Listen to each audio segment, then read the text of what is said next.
حضرت سہیل رضی اللہ تعالیٰ عنہ اپنے گھر میں آئے، اپنی زوجہ کو کہا کیا ہے زوجہ کیا گھر کے اندر کچھ کھانے پینے کے لیے چیزیں ہیں؟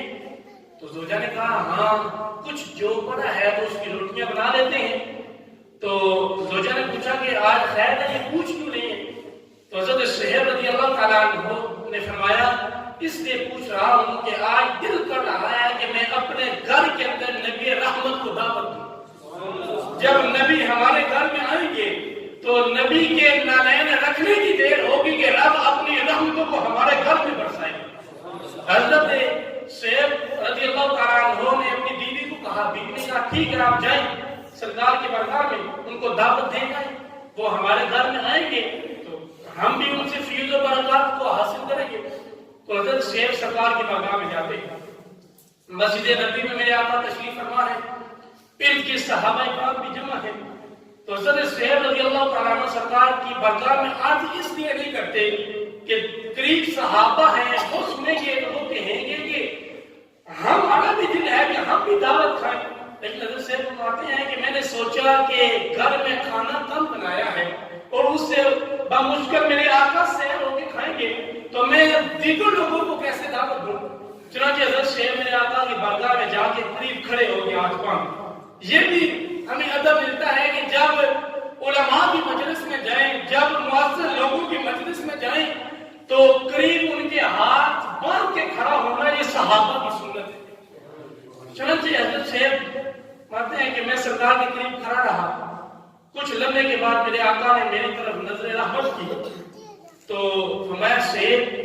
سناؤ کیسے آنا ہوا؟ تو میں نے اشارے کے ذریعے عرض کیا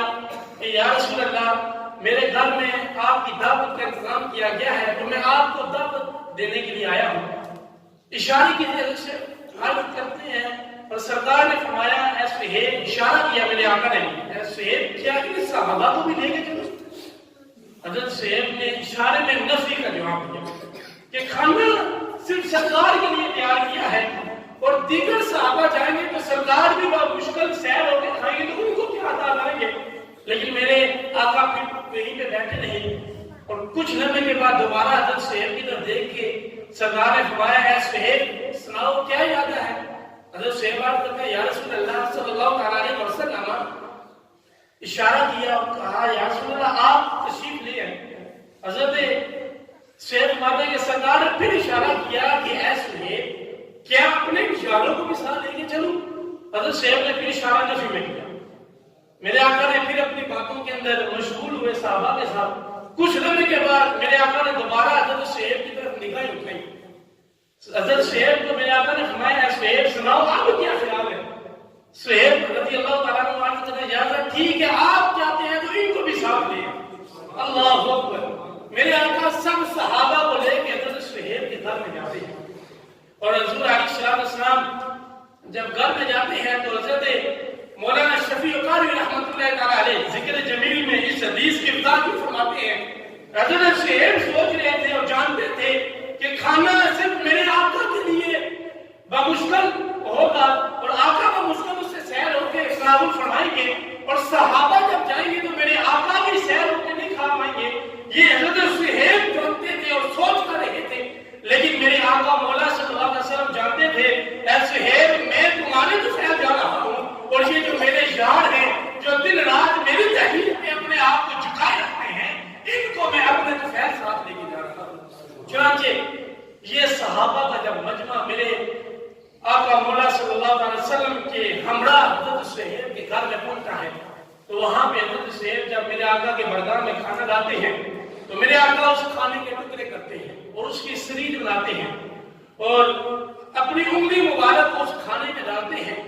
تو حضرت سہیل فرماتا ہے کہ وہ کھانا بڑھنا شروع ہو جاتا ہے، سرکار کی انگلی لگنے کی برکت سے کھانا بڑھنا شروع ہوتا ہے۔ پھر میرے آقا فرماتے ہیں کہ 10 کے اصحاب کو میرے پاس بلاؤ اور 10 اصحاب آتے ہیں اور سرکار کی بارگاہ میں بیٹھ کے کھانا تناول کرتے ہیں اور چلے جاتے ہیں۔ پھر اور 10 آتے ہیں تو کسی نے حضرت سہیل سے پوچھا کہ سہیل بتاؤ صحابہ کی تعداد کتنی تھی؟ تو حضرت سہیل فرماتے ہیں کہ کھانا صرف سرکار کے لیے بنایا تھا لیکن رب کی قسم 80 صحابہ نے وہاں پیٹ بھر کے کھانا کھایا، لیکن کھانا پھر بھی ختم ہونے کا نام نہیں لے رہا تھا۔ تو برکت تھی میرے آقا کے اس میں انگلیاں ڈالنے کی وجہ سے، تو رب نے کھانے میں برکات نازل کی تھی۔ اللہ اکبر۔ تو علماء فرماتے ہیں حضرت صہیب جو کہ ایک دنیاوی ثقافت میرے آقا کے لیے کرنے کے لیے آئے تھے، یا پھر آپ آئے ایک دنیاوی غنی تھے، آقا کی حد تک وہ کھانے کا انتظام کر کے آئے تھے، لیکن ایک حد تک غنی کی بارگاہ میں میرے آقا اکیلے نہیں جاتے، اپنے جان کو بھی لے کے جاتے ہیں۔ تو علماء فرماتے ہیں جب یہ معاملہ حشر میں رب کی بارگاہ میں ہوگا، جو غنی مطلق ہے،